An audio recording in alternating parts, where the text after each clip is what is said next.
Before coming to Atlanta Center for Cosmetic Dentistry, I was afraid to smile. I was afraid to talk to people, meet new people. My teeth were severely crooked. I didn't have the confidence that I know I had inside me to come out. When I came here, I met with Dr. Cooper, who I began to work with. I'm also his assistant. We worked with a lot of patients. We were giving them the beautiful smiles. And I guess you could always tell I was a little sad because I wanted to smile, confidence, and be happy.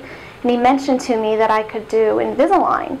And I never thought I could do Invisalign. I thought I would have to do traditional braces with the brackets and be on them for 2 years and look like I was 14 again.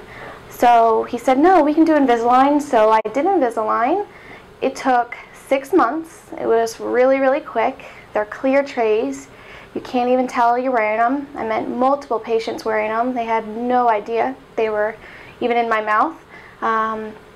Even in the 3rd week, I was getting a lot of compliments. They could notice something was different. They weren't quite sure what. Maybe my hair changed, but it was my smile and my confidence. My first impression after my procedure, which was Invisalign, was I can finally smile again. I can openly go to anyone and be confident that I know my smile looks good and I'm truly finally happy. My inside matches my outside now. Very happy.